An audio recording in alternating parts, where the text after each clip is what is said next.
Nous allons ce soir évoquer Amma, ce gourou entre guillemets indien qui a étreint 29 millions de personnes dans le monde pour leur communiquer sa paix intérieure. France Inter, État d'esprit, Noël Bréham. Mathieu Labonne, bonsoir. Bonsoir Noël. Mathieu, vous êtes directeur de Colibri, vous êtes ingénieur, je dis un peu tout ça dans le désordre, vous êtes ingénieur supaéro, ancien chercheur au CNRS, vous avez mené de nombreux projets écologiques, vous m'arrêtez quand je me trompe? Non, c'est bon. Ça va, jusqu'ici tout va bien, hein? Vous êtes coordinateur général en France de la ferme du Plessis, qui est une ferme donc et un centre Amma.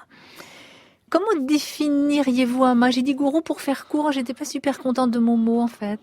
Oui, alors c'est un terme qui est assez connoté en France, même si c'est effectivement un terme qui a une autre valeur en Inde. Ouais. Amma, pour nous, c'est un guide spirituel, c'est une personne qui nous transmet un enseignement. C'est aussi une source d'inspiration assez forte pour nous et pour beaucoup de gens. En Inde, on peut dire aussi que c'est un Mahatma, un peu comme Gandhi, donc une grande âme. Une personne qui incarne des valeurs humaines et spirituelles. Alors voilà, pour votre définition, vous qui êtes proche d'elle, nous allons essayer de la cerner au bon sens du terme tout au long de cette heure. Alors comment est-ce que ça a commencé? Évidemment, la légende se tricote avec la réalité, mais essayons un petit peu de nous y retrouver. Nous sommes en 1953, au sud de l'Inde, dans le Kerala, dans un village de pêcheurs. Une petite fille naît. Elle s'appelle Sudha Mani. Je crois que c'est la 8e enfant d'une famille nombreuse, jusqu'ici normale. Sa famille, sans être dans la misère, n'est pas riche. Et la petite Sudha Mani donne un coup de main à sa maman, mais va à l'école.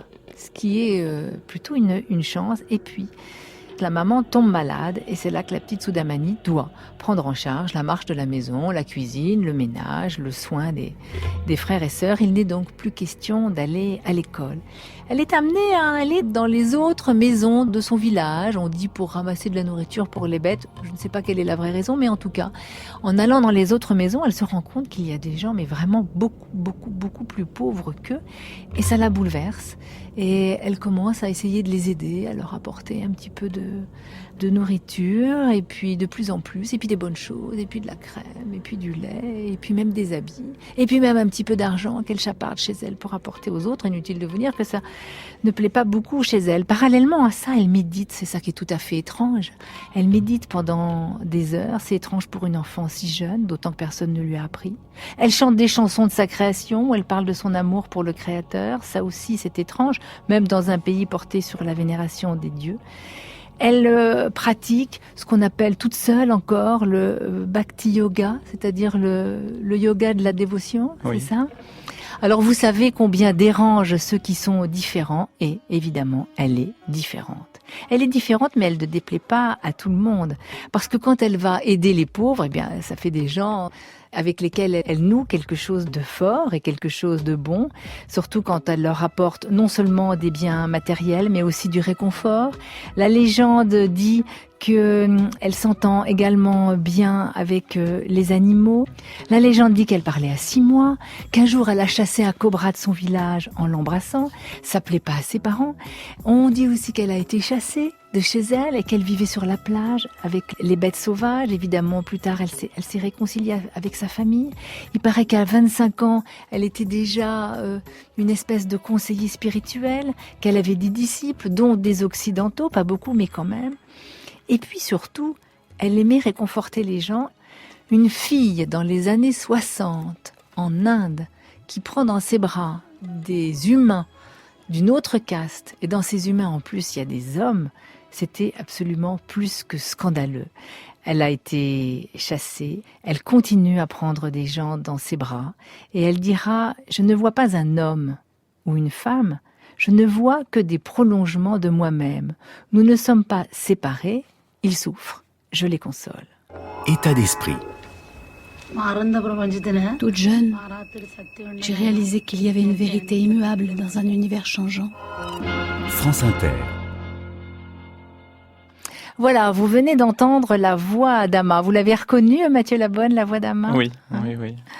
Alors Amma, c'est maintenant 29 millions de câlins. qui sont données dans le monde entier. C'est une énorme ONG comprenant une université, un hôpital, des orphelinats, une aide financière permettant à des femmes de créer leur entreprise, une action contre la faim, contre les sans-abri, une action pour l'hygiène, pour la santé publique, des actions écologiques pour le développement durable. C'est d'ailleurs un petit peu à ce titre que vous êtes là, parce que vous, c'est cet avenir de la planète qui vous préoccupe et qui vous occupe. Oui, à titre personnel, oui, c'est mon travail aussi à côté. Et dans le cadre de l'ONG d'AMA, je m'occupe en particulier de la branche écologique aussi pour l'Europe. Donc, il y a des actions qui sont faites aussi en Europe sur l'environnement. C'est assez difficile de cerner ce phénomène AMA. Pour en savoir plus, voici l'extrait d'un documentaire canadien qui lui est consacré. Elle est là, Mata Amrita Nandamayi, Ama pour les intimes, venue pour eux, ses fidèles. Plus de 2 milliers de dévots entassés dans cet hôtel chic de Los Angeles. Il est 10 heures du matin. La gourou indienne de 55 ans entame sa séance de darshan, un rite où ses disciples et le public en général peut recevoir son étreinte gratuitement. J'ai beaucoup de compassion pour ceux qui souffrent, ça fait partie de moi. Je ne pensais pas pour autant devenir un maître spirituel ou encore serrer dans mes bras tous ces gens qui viennent de partout.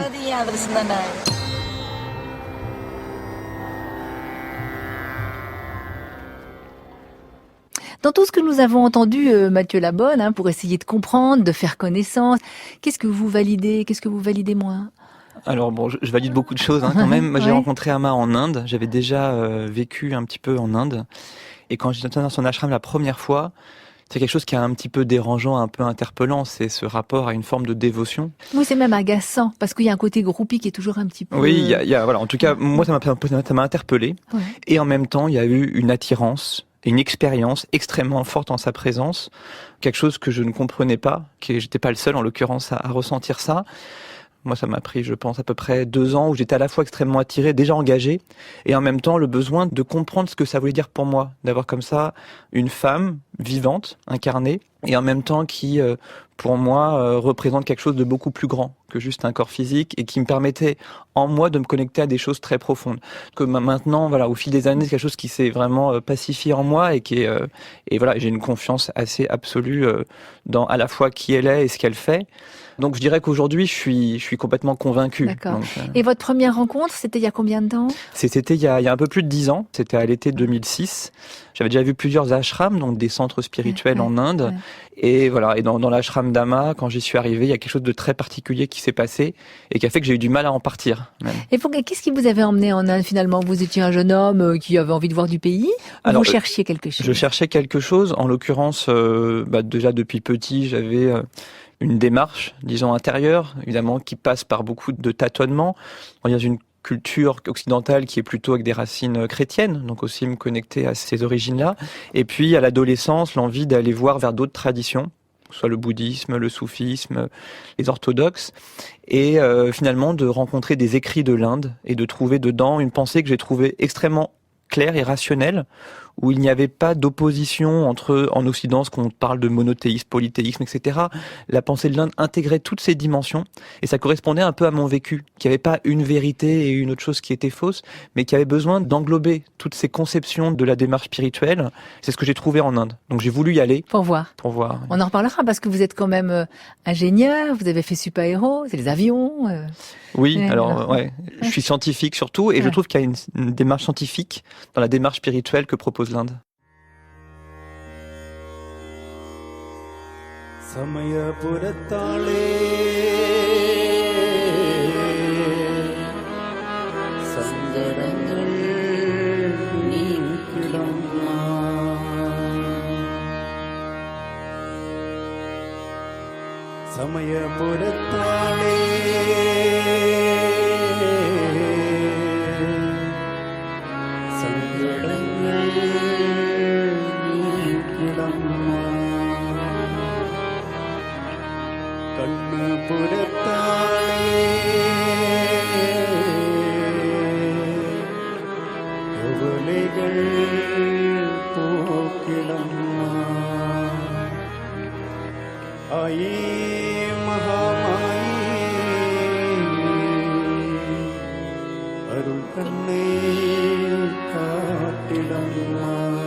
அகமனதில் காமினி Kamakshi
Sundari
Nous parlons ce soir dans État d'esprit avec vous, Mathieu Labonne, du phénomène Ama, puisqu'elle est en France en ce moment.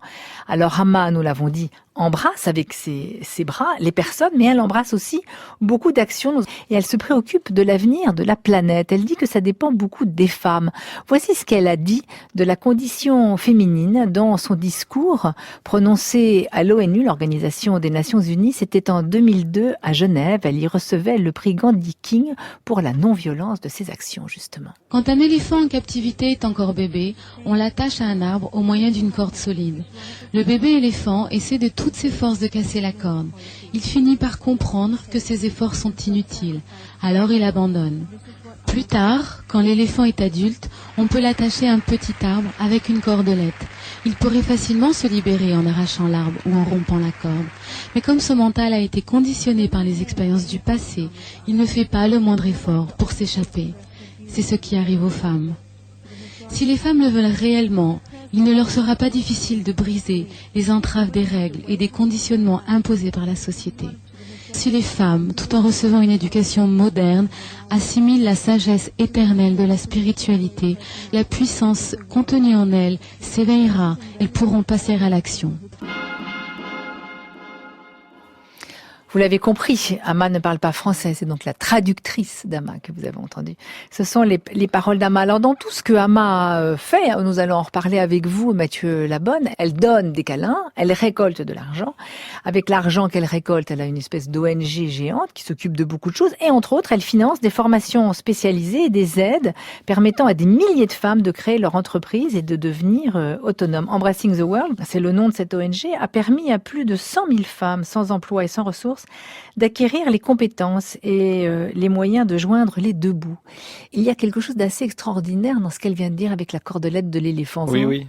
Et elle parle beaucoup des conditionnements. C'est un peu finalement le rôle d'un maître spirituel, déjà nous prendre conscience de nos conditionnements et de les dépasser. Et en particulier par rapport aux femmes qui ont besoin de prendre conscience de leur pouvoir et de leur capacité à changer le monde. Vous avez prononcé, Mathieu Labonne, ce mot conditionnement de tous ceux qui se pensent faibles et qui ne le sont pas. C'est-à-dire que on pense que la cage est fermée et elle est ouverte. Et on pense à tout, à démonter le toit, à limer les barreaux, mais on pense pas à appuyer sur la poignée de la porte, quoi. C'est ça. Et puis c'est ce que nous montre Ama. Vous avez une femme d'une caste très basse au fin fond de l'Inde qui a arrêté l'école très jeune. En gros, c'est CM1, et qui crée une ONG de cette taille-là. Ça nous montre le potentiel que chacun d'entre nous a. Et c'est ce qu'elle nous montre. Et c'est ce qui l'intéresse aussi, c'est de nous montrer notre potentiel et de nous accompagner pour pleinement le réaliser. Dans le petit livre édité chez Point Vivre, Tout est en vous, paroles d'Ama, c'est très agréable parce que en fait il y a une maxime par jour. Et voici la maxime du 25 mai. Il s'agit de percevoir notre prison comme une prison et non comme notre foyer. Quand nous en serons capables, notre esprit s'élancera avec ardeur vers la liberté. En fait, nous sommes libres et nous ne le savons pas. Oui, surtout la liberté est avant tout intérieure. Eh ouais. Contrairement à ce qu'on présente dans la société, la liberté extérieure est importante, mais la vraie liberté se trouve à l'intérieur. Et d'où l'intérêt d'être aussi accompagné, puisque nos conditionnements sont parfois durs à déceler. Donc, qui est emprisonné ? Eh bien, les femmes, eh bien, les faibles, tous ceux qui ont peur, en fait. Oui. La peur fait de nous, dit-elle, des morts vivants. Elle affaiblit la puissance de nos actions. Elle rend notre mental esclave de l'égoïsme et de la méchanceté. La source de cette peur, c'est le sentiment de notre faiblesse. Ce sentiment vient de l'incompréhension de la puissance infinie qui demeure en nous. Oui. Et elle parle également, Ama, elle l'a dit dans ce discours qu'elle a prononcé à la Villette quand elle est venue la semaine dernière à Paris, elle a parlé de l'éducation qu'on apporte aux enfants. Elle dit on apprend à nos enfants à gagner leur vie, ils vont à l'école, nos petits Français, pour la grande majorité d'entre eux. On leur apprend à gagner leur vie, mais on ne leur apprend pas la vie, on ne leur apprend pas à se comporter dans la vie. Est-ce que vous, Mathieu Labonne, qui avez quand même rencontré Ama très jeune, est-ce que elle vous a appris justement à vivre ? Parce que vous saviez déjà gagner votre vie, vous étiez plutôt chanceux dans ce domaine, vous avez fait des bonnes études. Oui, surtout, moi j'ai quand même rencontré Ama jeune, mais pas si jeune que ça. Du coup, j'avais déjà ma vie qui était commencée, avec des valeurs aussi transmises par ma famille, mon éducation. Mais ce qu'Ama, elle m'a montré, elle m'a donné vraiment des outils intérieurs pour apprendre à me connaître et du coup être mieux capable d'agir avec discernement et de moins être identifié à mon ego, à mon histoire et à me connecter à quelque chose de plus grand. Je pense que beaucoup de notre souffrance vient de notre identification à notre ego et au fait qu'il y a des choses qu'on n'aime pas et finalement on passe notre vie à être bien puis mal en fonction de si les conditions extérieures nous conviennent ou ne conviennent pas. Et le but du chemin spirituel, c'est de dépasser en gros, parce que la vie continuera à avoir des hauts et des bas, mais comment est-ce que nous, on peut rester heureux en toute situation ? Et c'est ça l'enseignement. Quelles que soient les conditions de vie extérieures, avec une aison, bon, on a tous besoin d'avoir quelque chose à manger dans son assiette et un toit sur la tête, mais pas de plus en fait. Pas de plus, et Ama, elle dit que la spiritualité, c'est l'art d'être heureux, et elle dit que le bonheur est une décision. C'est des messages assez forts qui sont parfois difficiles à entendre, mais qui nous montrent en fait que tout se joue dans notre mental, dans notre perception de la vie. On décide le bonheur. C'est drôle ce que vous dites, Mathieu Labonne, parce que ça paraît évident. On décide le bonheur. Et parfois, quand pour une raison ou une autre, finalement les motifs ne manquent pas tellement, on est fâché. On a envie d'agir en fâché, de crier qu'on est fâché. J'ai vu une dame il y a très très peu de temps ici près de la radio, il y a un centre commercial Beaugrenelle, qui a fait tout un pataquès à la caisse justement pour une histoire de prix, d'objets. Et quelqu'un lui a dit, écoutez madame, nous on fait la queue depuis longtemps, il y a une différence de 2 €, je vous les donne, et puis comme ça vous arrêtez la contestation du prix, et puis on avance. Eh ben elle n'a pas voulu. Parce que ce qu'elle voulait, c'était se fâcher. Et même quand on lui a proposé une espèce de laisser-passer pour la facilité, elle a refusé. Oui. Donc ça paraît évident de choisir le bonheur. Mais voilà, ce qui est intéressant, c'est que le fait qu'on ait des émotions, et c'est normal, tout le monde a des émotions. Après, dans quelle mesure est-ce qu'on est identifié à nos émotions, ou dans quelle mesure est-ce qu'on les observe, on les voit, mais on reste en même temps connecté à quelque chose de plus profond en nous-mêmes, et c'est ce vers quoi nous accompagne la spiritualité.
देवी तू महाकाली सामने रंग वाली तू सबकी माँ प्यारी मैया तू माया में चिपक खेलने वाली मोहिनी देवी तू महाकाली सामने रंग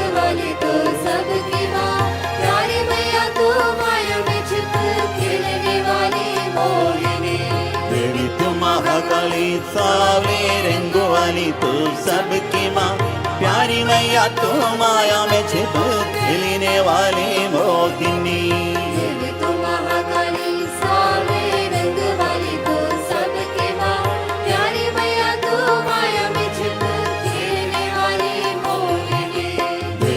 महाकाली सावली रंग वाली तू सबकी माँ प्यारी मैया तू माया में छिप खिलने वाली मोहिनी महाकाली सावली रंग वाली तू सबकी माँ प्यारी मैया तू माया में छिप खिलने वाली मोहिनी शारदा कमलालया दुर्गा पार्वती सब तू ही है शारदा कमलालया दुर्गा पार्वती सब तू ही है शारदा कमलालया दुर्गा पार्वती सब तू ही है शारदा कमलालया पार्वती सब तू ही है तेरे दास ब्रह्मा हरि शिव देव दानव सारे जीव तेरे दास ब्रह्मा हरि शिव देव दानव सारे जीव तेरे दास ब्रह्मा हरि शिव देव दानव सारे जीव तेरे दास ब्रह्मा हरि शिव देव दानव सारे जीव देवी महादेवी काली महाकाली देवी महादेवी काली महाकाली श्यामे नागे माये वाणी गौरी लक्ष्मी बाले लीले दुर्गे शक्ति देवी काली वेदे विद्ये हृदय धन्य रम्य पुण्य सत्य शांति मैया तू है विश्व माता दुर्गा भवानी तीनों लोग तेरा रूप है तू विश्व मूर्ति तीनों कालों में रहने वाली है तू देव तीनों देव तेरे में वास कर मैया तू है विश्व माता दुर्गा भवानी तीनों लोग तेरा रूप है तू विश्व मूर्ति तीनों कालों में रहने वाली है तू देव मैया तू है विश्व माता दुर्गा भवानी तीनों लोग तेरा रूप है तू विश्व मूर्ति तीनों कालों में रहने वाली है तू देव तीनों तेरे पैरों में निवास मैया तू है विश्व माता दुर्गा भवानी तीनों लोग तेरा रूप है तू विश्व मूर्ति तीनों कालों में रहने वाली है तू देव तीनों तेरे पैरों में देवी महादेवी काली महाकाली देवी महादेवी काली महाकाली देवी महादेवी काली महाकाली श्यामे नागे माये वाणी गौरी लक्ष्मी बाले लीले दुर्गे शक्ति देवी काली वेदे विद्ये हृदय धन्य रम्य पुण्य सत्य शांति वंदे वंदे रुद्रे मैया तू लीलामयी सारा विश्व तेरी लीला जननी तू सर्वलोक रानी चराचर तेरे में जन्म लेते मैया तू लीलामयी सारा विश्व तेरी लीला जननी तू है सर्वलोक रानी चराचर तेरे में जन्म लेते मैया तू लीलामयी सारा विश्व तेरी लीला जननी तू सर्वलोक रानी चराचर तेरे में जन्म लेते मैया तू लीलामयी सारा विश्व तेरी लीला जननी तू सर्वलोक रानी चराचर तेरे में जन्म लेते तू पालन पोषण करती दुनिया का नाश भी तू ही करती काल भी तेरा स्वरूप सभी में तू बसती है माता रानी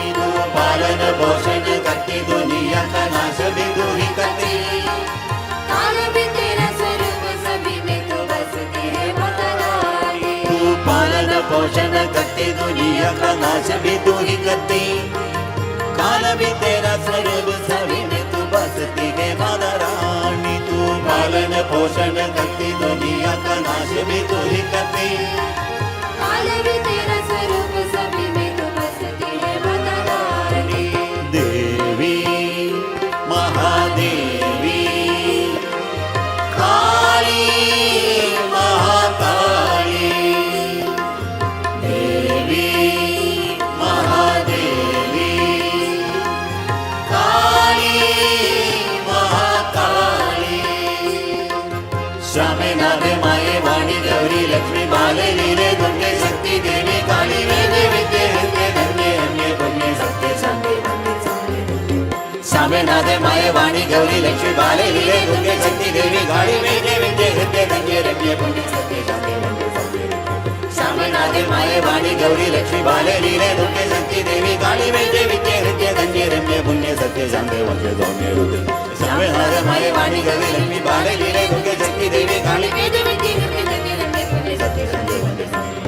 देवी महादेवी काली महाकाली, देवी महादेवी काली महाकाली, देवी महादेवी काली महाकाली, देवी महादेवी काली महाकाली, देवी महादेवी काली महाकाली, देवी महादेवी काली महाकाली, देवी महादेवी काली महाकाली, देवी महादेवी काली महाकाली, देवी महादेवी काली महाकाली, देवी महादेवी काली महाकाली,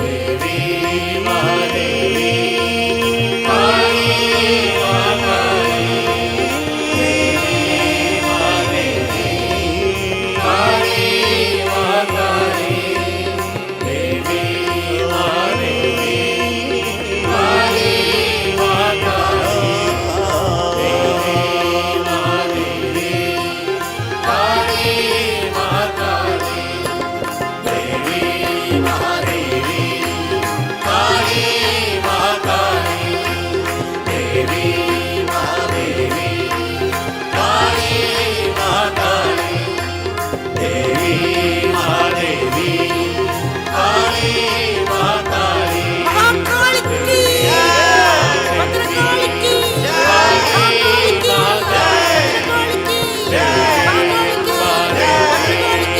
काली महाकाली, देवी महादेवी काली महाकाली, देवी महादेवी काली महाकाली, देवी महादेवी काली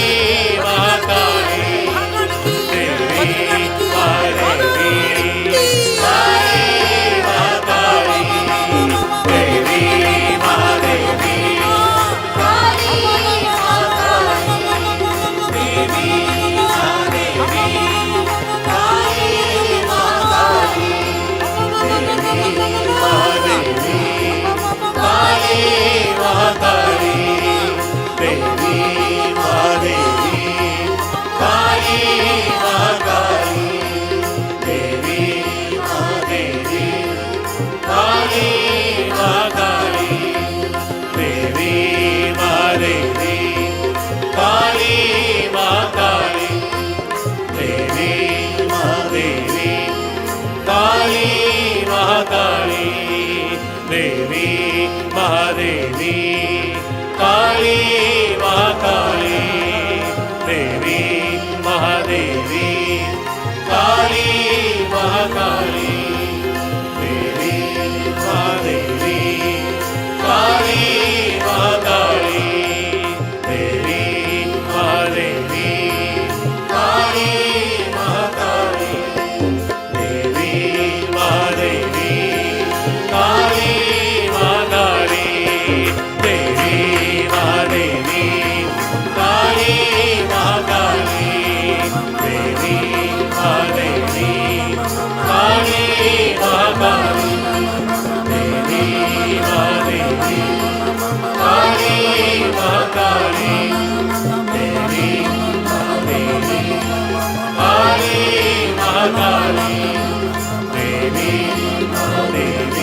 Nous parlons du phénomène Amma ce soir dans État d'esprit avec vous, Mathieu Labonne, qui est un ingénieur, un scientifique, un chercheur au CNRS et qui est proche d'Amma. Vous vous occupez de la ferme du Plessis, ici en France. Vous êtes également, nous en parlerons tout à l'heure, vous êtes un responsable du mouvement Colibri.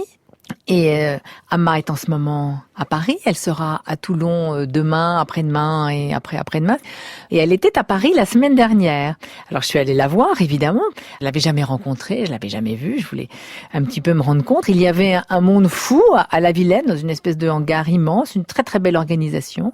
Que des bénévoles souriants, des participants très patients parce qu'ils avaient attendu un bon moment. On sentait une belle énergie, notre Amma douce, souriante, dirigeant une méditation, les paroles de sagesse prononcées. Alors, je peux pas vous dire en quoi c'était. Est-ce que c'était en malayalam ou en hindi? Ça, oui. En malayalam, ouais. Oui.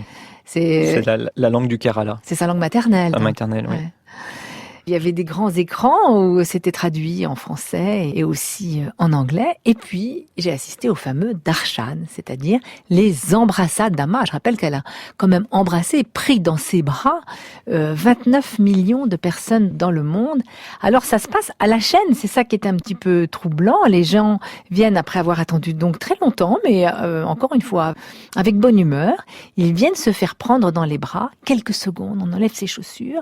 On arrive à droite du fauteuil d'Amma, on repart par la gauche, s'entraîner, on vous aide à vous baisser, puisque comme Amma est assise, il faut qu'on soit un petit peu à sa hauteur, on vous aide à vous relever, et puis surtout à circuler, tout ça dans le sourire et la bonne humeur, mais ça tourne. Alors le rythme, moi je me suis dit que c'était un petit peu incompatible avec l'abandon, la détente nécessaire à une embrassade sincère. Cependant, Amma semble vraiment habitée par quelque chose de bon, de doux. Est-ce que c'est l'ambiance? Je ne sais pas.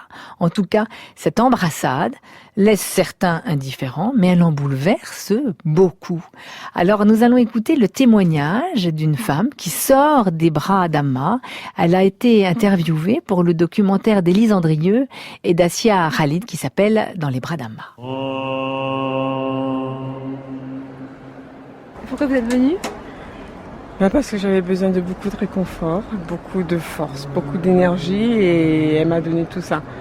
Comme je n'ai jamais été serrée dans les bras d'une mère, donc c'était ma mère. Voilà, elle m'a prise en un seul bloc, comme un bébé, quoi. Comme un bébé est plus petit que sa maman, c'était pareil. Ma mère n'est plus, mais disons que quand j'ai grandi, elle m'a jamais tenue dans ses bras. C'est comme ça. Parce qu'on était peut-être trop, j'étais la 6e d'une fratrie de 7. Et donc peut-être que la sixième, c'était peut-être l'enfant de trop. En fait, j'ai grandi avec de la peur. Et j'ai peur de tout, j'avais peur de tout. Parce que justement, je pense qu'il me manquait la sécurité des bras, de ces bras-là. Je ne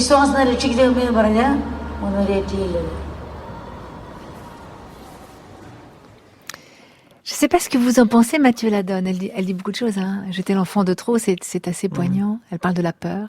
La peur, encore une fois, Amma n'arrête pas de le dire, qui ne fait pas bon ménage avec l'amour. Alors ça s'appelle le darshan, cette embrassade. Oui.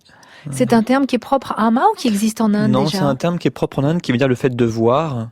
Donc beaucoup des maîtres spirituels font des darshan, mais qui sont pas sous la forme d'étreinte. C'est-à-dire que la présence d'un maître en Inde est vue comme un moment très particulier. Donc les gens en Inde peuvent effectivement attendre des heures, juste pour avoir un regard ou un temps de proximité avec un maître comme Amma. Un contact, on va dire. Voilà, une forme de contact. Oui. Ça pourrait être l'imposition des mains. Ça peut être ça, ça peut être simplement un regard aussi. Ouais. Oui. Alors vous, est-ce que vous l'avez vécu ce darshan d'Amma ? J'en ai vécu plusieurs, oui, ça fait 10 ans que je la connais, j'en ai plusieurs par an. Ouais. C'est quelque chose de forcément très personnel, donc y compris, c'est quelque chose qui est très différent à chaque fois. Moi, la constante, c'est que c'est un moment de grande paix, c'est un moment où de toute façon le mental s'arrête complètement, où on est en dehors de tout le reste de notre vie, on est vraiment pleinement présent à ce qui se passe.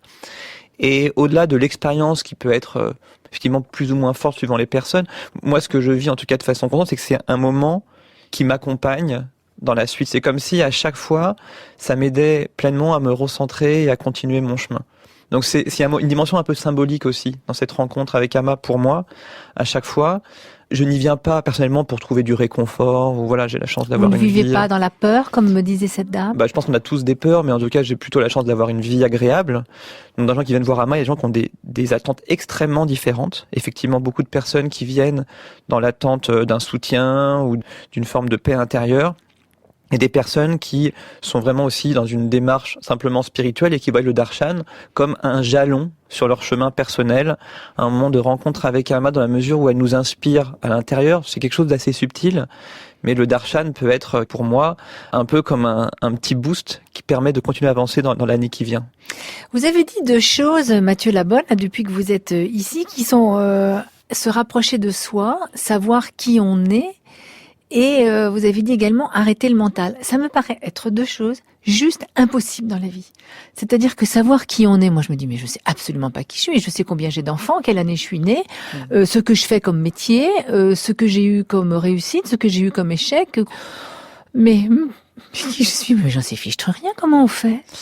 Oui, alors déjà dans la tradition de l'Inde, ça c'est vraiment la tradition de l'Inde qui dit que le but de la vie c'est de réaliser notre vraie nature, qui on est au plus profond de nous-mêmes. Et dans cette tradition, l'idée c'est qu'au fond de nous-mêmes, on est cette forme d'étincelle divine, on est ce qu'on appelle le soi en Inde, on est quelque chose qui n'est pas identifié, une source de joie infinie, une forme de conscience. Et dans la tradition de l'Inde, tout le but de la démarche spirituelle, c'est de retirer un petit peu toutes ces couches que l'on s'est construites. Mais on retire tout! Alors, à la fois, ça reste. La seule chose, c'est qu'on n'est pas identifié. Et le mental est un outil qui peut être très utile, y compris pour avoir du discernement, par exemple. Oui, c'est quand même avec le mental qu'on a fait les TGV, les ordinateurs, voilà, et les avions. Vous oui, qui puis êtes... même sur la démarche spirituelle, ça peut nous servir un peu de gouvernail aussi, qui a une forme de discernement. Je rappelle que vous êtes ingénieur pour ceux qui prennent l'émission en route. Donc l'ingénieur, quand même, il bosse avec le mental. Oui. Ah bah oui, de toute façon, l'intellect et le mental sont très utiles. Après, même c'est pareil par rapport au corps, c'est à quoi est-ce qu'on est identifié? Et suivant ce à quoi on est identifié, c'est là où on va être dans une forme de joie ou une forme de bonheur. En fait, il y a notre corps et nos habits. Voilà. Et notre métier et la taille de notre appartement, c'est nos habits, mais c'est pas notre corps. Oui, et puis même notre corps lui-même est en gros un habit que revêt notre âme pendant cette vie. Ça, après, c'est une croyance qui est portée par, je pense, toutes les traditions spirituelles, qu'on est au-delà du corps, au-delà de nos pensées. Et l'idée, c'est d'arriver à le réaliser. Et c'est toute la démarche dans laquelle on est. Et je pense que la rencontre avec Amma, pour beaucoup de gens, c'est un moment où on touche ça, où on touche cette dimension-là de l'existence. Je pense que ce qui bouleverse le plus les gens, c'est le fait qu'ils ont accès à autre chose en eux-mêmes.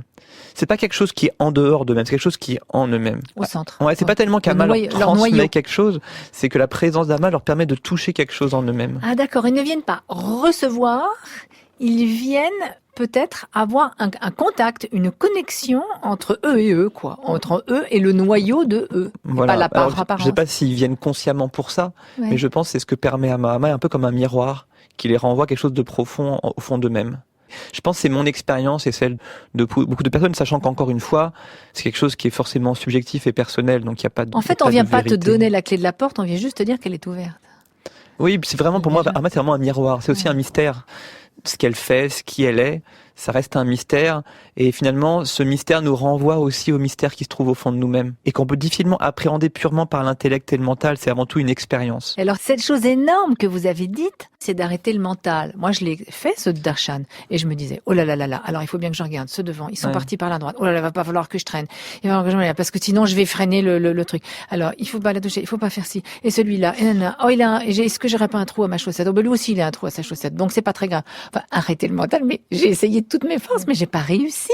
Oui, ça c'est, après, je pense que c'est différent pour chacun encore une fois, mais c'est le but de la méditation, par exemple. C'est-à-dire de reprendre le contrôle sur nos pensées. C'est pas dire de ne plus penser. Ça veut juste dire être en capacité, un peu comme on maîtrise son corps, on peut, d'arriver par rapport à son mental, d'en faire vraiment un outil. De pas être, nous, un outil du mental, mais que le mental soit un outil au service de qui on est au fond de nous-mêmes. Et ça, c'est nous qui nous servons du mental et c'est pas le mental qui nous emmène. Voilà. Et ça demande de la pratique. C'est comme vous dites, c'est quelque chose de difficile. Si on trouve déjà difficile, je sais pas, d'apprendre le piano ou d'apprendre, je sais pas, la cuisine et qu'on a besoin pour ça d'enseignants qui nous montrent, c'est rare les gens, à part des génies qui apprennent le piano tout seul et qui deviennent Beethoven, la plupart d'entre nous, on a besoin de gens qui nous montrent. Bien sûr, pour savoir lire la musique. Pour apprendre à nous connaître et connaître notre mental, on a aussi besoin de personnes, peut-être qui ont fait ce chemin avant nous et qui peuvent du coup nous éviter des écueils. Mathieu Labonne, merci. Nous parlons donc de ce darshan d'Ama. Le darshan est l'action de prendre dans ses bras pour communiquer. Moi, je dis une paix. Vous essayez de nous expliquer que elle nous indique un chemin vers nous-mêmes. Hein. C'est très difficile à exprimer, vous l'avez dit, Mathieu Labonne. C'est très personnel. C'est pour ça que c'est dur à dire avec des mots. Et un cinéaste a décidé de filmer ce phénomène. Écoutons Claude Lelouch. Je voulais vraiment que le suspense à main soit total pour mes comédiens et qu'ils vivent vraiment en direct ce moment de cinéma. On a filmé ça vraiment avec des téléobjectifs, avec des caméras cachées. D'un seul coup, les acteurs ont fait des choses que j'aurais été incapable de leur demander. Et vous savez, il y a une part d'invisible importante chez chacun d'entre nous. Et c'est curieux de dire ça pour un cinéaste, mais j'ai eu le sentiment de filmer l'invisible. Filmer l'invisible, c'est beau. Ce film s'appelle 1+1. Il se passe en Inde et il a filmé ses acteurs, entre autres Elsa Zilberstein, qui ont subi le vrai darshan. Ils n'ont pas joué. Il a filmé Ama d'ailleurs. Oui, dans le film 1+1, donc qui est un film de fiction, oui. Le choix est fait qu'à un moment du film, ce n'est pas une fiction. Claude Lelouch filme le darshan de Jean Dujardin et d'Elsa Zilberstein en direct. Ils savaient, alors effectivement, qu'est-ce qui se passe dans leur tête à ce moment-là, en tant qu'acteur qui en même temps vit une expérience, ça leur appartient. Mais c'était un choix, parce que Ama n'étant pas une actrice, et ils voulaient mettre Ama dans le film, il fallait filmer Ama dans ce qu'elle fait tous les jours, dans cette étreinte.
विच समझे दिल दी बोली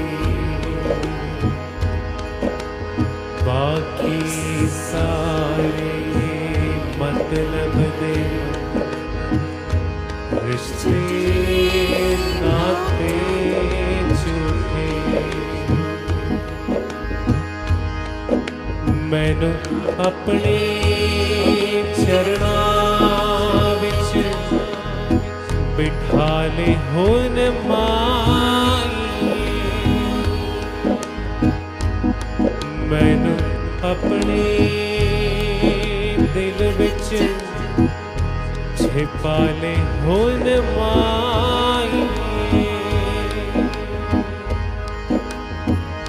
मैनू अपनी दिल विच छिपा ले हुन माई मेरी बिगड़ी बनाई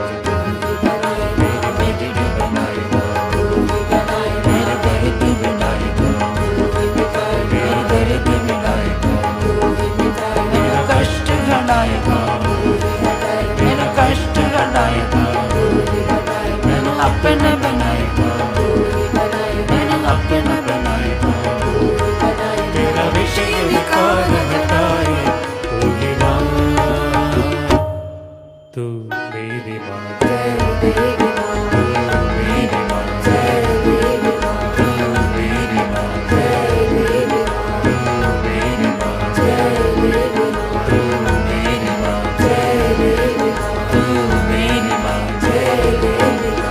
मेरी माँ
Ce soir, dans État d'esprit, nous parlons avec vous, Mathieu Labonne, du phénomène AMA.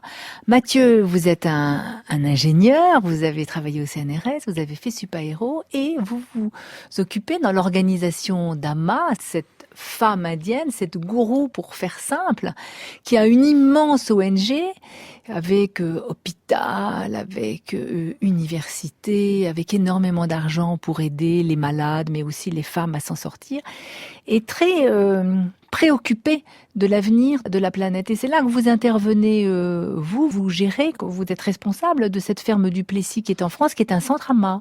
Oui. Alors j'ai deux rôles. Donc je suis coordinateur du centre AMA, qui est dirigé par Brahmacharini Dipamrita, qui est une femme qui a vécu longtemps auprès d'AMA et qui est donc l'envoyée d'AMA en France, sa représentante. Sa traductrice aussi. Voilà, sa traductrice, c'est celle qui traduisait aussi à la Villette et qui traduira demain, après-demain à Toulon. Et lundi, mardi, mercredi, j'en profite pour donner les dates. 7, 8, 9 novembre à Toulon. Voilà, sera au Zénith de Toulon. Et donc j'ai à la fois ce rôle-là par rapport à ce centre, en même temps je m'occupe de la branche écologique, puisqu'il y a en fait différentes actions. AMA a créé un réseau d'ONG. Il y a Embracing the World, c'est le nom de ce réseau. Donc il y a une ONG en Inde qui est évidemment la plus grande. Et puis après, chaque pays a développé des actions propres un petit peu aux besoins. Parce qu'effectivement, les actions en Inde sont pas les mêmes que celles qui sont à faire en France. Et en France, on a des actions à la fois de solidarité, des actions plutôt d'ordre spirituel, d'enseignement, des formations de yoga, etc. Des formations et des projets écologiques, des choses par rapport au patrimoine, puisqu'il y a 2 centres AMA en France qui tous les deux ont une dimension patrimoniale importante. Et puis après, une branche jeune, avec des jeunes qui se rencontrent et qui, dans une démarche de jeunes, se connectent aux valeurs que propose AMA. Je comprends, Mathieu Labonne. En France, nous avons des écoles et des hôpitaux. Oui. En revanche, notre rapport à la nature, à la terre et effectivement à la jeunesse, AMA a dit, nous l'évoquions il y a un instant, AMA a dit que nous apprenions à nos jeunes à gagner leur vie, mais que nous ne leur apprenions pas forcément, ou en tout cas pas suffisamment, à vivre vraiment. Alors c'est drôle parce que vous qui êtes ingénieur Supaéro, vous êtes carrément redescendu sur Terre. C'est vraiment alors moi je suis passé la Terre, des satellites au climat. J'ai un peu redescendu parce que j'étais un chercheur au CNRS et après je suis rappelé encore plus de la Terre. Là, être vraiment dans une démarche plutôt liée à ce qu'on appelle l'agroécologie et vraiment plus incarnée. Ouais. Commençons par la ferme du Plessis. D'abord, c'est où? Vous faites quoi? On y trouve quoi, Mathieu Labonne? Alors, c'est à l'ouest de Chartres, à 20 km à l'ouest de Chartres, dans le village de Pongouin, qui est entre le fin fond de la Beauce et du Thymerais et le début du Perche. Donc au bord de la Normandie. Il a été créé il y a 14 ans. Donc c'est une ferme fortifiée du Moyen-Âge, donc c'est un lieu magnifique, un lieu de patrimoine, acheté en 2002. Moi, j'étais pas encore là à l'époque. J'ai commencé à être bénévole en 2006. Vous êtes tous bénévoles. On est tous bénévoles. Ce qui est particulier dans un lieu comme ça, c'est que c'est un lieu qui ne fonctionne que par le service des intéressés de dizaines, voire de centaines de personnes dans l'année. Donc ça demande aussi un fonctionnement bien organisé, participatif, puisqu'il n'y a pas une cuisinière ou un cuisinier, c'est de nombreuses personnes, évidemment pas n'importe qui non plus, mais des gens qui sont formés, mais qui se relaient. Donc ça demande aussi d'apprendre à vivre ensemble et à faire ensemble. Pas facile. Et vous gagnez votre vie à côté. Voilà, forcément. Chacun doit gagner sa vie à côté. Chacun a un travail, une vie de famille éventuellement. Voilà, donc c'est un lieu où habitent certaines personnes, mais la plupart sont des gens de passage qui viennent passer un week-end par mois. Certains viennent tous les week-ends même, certains une semaine par an. C'est une communauté qui est pas forcément géographique. C'est des gens qui viennent s'y ressourcer. Donc c'est un centre spirituel. Donc il y a des pratiques proposées tous les jours. Des méditations, des chants aussi le soir, des enseignements le week-end avec donc Dipamrita, l'envoyé d'AMA en France. Et puis une cinquantaine de formations dans l'année qui sont proposées dans ces différents domaines que couvre l'ONG. Donc ça peut être des formations de yoga, de méditation, des retraites, mais aussi des formations d'apiculture, de permaculture, des formations sur l'accompagnement en fin de vie. Donc, est-ce qu'on a un projet dans ce domaine-là? Donc, des choses assez variées. C'est à la fois un centre spirituel, mais qui est extrêmement vivant. Il y a des enfants, il y a des familles qui viennent. Mais c'est plus une espèce d'école géante qu'une ferme, alors, finalement. Voilà, c'est ça. Oui, de toute façon, les ashrams en Inde avaient une dimension pédagogique. C'est assez différent, les ashrams en Inde, de la vision qu'on a des monastères, qui c'était des lieux qui, en Occident, étaient forcément un peu fermés. Si vous voulez, c'est comme une sorte de monastère laïque, ouvert, où les gens peuvent venir se ressourcer quelques journées, avec la particularité dans l'enseignement d'Ama que le ressourcement passe aussi par une forme d'action. C'est-à-dire que les personnes viennent et participent au jardin, en cuisine, à entretenir le lieu, aux travaux, à rénover cette ferme. On a quand même rénové plus de 1200 mètres carrés qui sont maintenant aux normes d'accueil du public. On accueille en général 80 personnes les week-ends. Donc c'est un lieu qui ils donnent de l'huile de coude et ils payent quand même leur séjour. Voilà, c'est ça qui est, ouais, les gens payent. Alors évidemment, comme c'est que du bénévolat, ça permet d'avoir des prix très bas. Le tarif normal dans une journée, quand vous venez au centre en dehors d'un programme particulier, c'est de 22 € par jour en pension complète pour 3 repas, des repas végétariens essentiellement avec des produits biologiques. Et puis un lieu de patrimoine qui est rénové, ça demande aussi des moyens financiers. Mais voilà, le bénévolat permet de rendre ce lieu accessible à des gens qui sont vraiment dans cette démarche. Il y a une communauté d'idées, on va dire. Voilà, c'est ça. Après, avec des personnes aussi qui viennent juste parce qu'il y a une formation proposée, sans forcément être très intéressés par ce que propose Ama, et parfois même découvrent l'enseignement d'Ama en venant suivre une formation d'apiculture. Voilà, c'est un lieu qui se veut ouvert, avec quand même un ancrage très fort dans l'enseignement d'Ama, et un lieu qui sert aussi pour que les personnes puissent se connecter. Donc il y a tous ces livres qui sont disponibles. C'est un lieu qu'on rénove et qu'on réaménage depuis maintenant 14 ans. Donc c'est un chantier un peu permanent. On compte avoir des bonnes conditions de confort, mais il y a encore de quoi faire. Voilà, il y a aussi un autre centre Ama qui est plus récent et qui se trouve près de Toulon, qui s'appelle Louparadou. Dans le sud. On vient y chercher un enseignement spirituel, on vient y chercher des humains qui pensent pas exactement la même chose que nous, mais qui sont quand même un petit peu dans la même ambiance, on va dire. On vient y chercher un bel endroit, on vient y chercher du repos, et on vient y chercher l'envie de donner un coup de main à quelque chose auquel on croit, l'écologie par exemple, ou la rénovation du patrimoine. Vous, c'est les abeilles. Et moi, effectivement, je travaillais donc en tant que chercheur sur des questions très théoriques. J'avais besoin aussi de mettre ça en pratique et de prendre conscience, comme beaucoup de jeunes de ma génération, qu'au-delà d'avoir des compétences intellectuelles, je pouvais aussi les incarner. Donc dans de l'éco-construction, dans du jardinage, etc. Et donc rapidement, ce lieu m'a servi aussi d'espace d'apprentissage avec une dimension particulière, c'est qu'on apprend en faisant. C'est-à-dire que j'ai construit des bâtiments là-bas avec d'autres jeunes, notamment une maison des abeilles, c'est-à-dire un lieu de méditation. Ça s'appelle pas une ruche, une maison des abeilles? Non, parce que là c'est carrément un bâtiment pour les humains. Les abeilles habitent dans les murs, on les voit par des vitres, et c'est un lieu qu'on a construit à plusieurs jeunes. Donc on s'est formé un peu en charpente, un peu en construction paille, etc.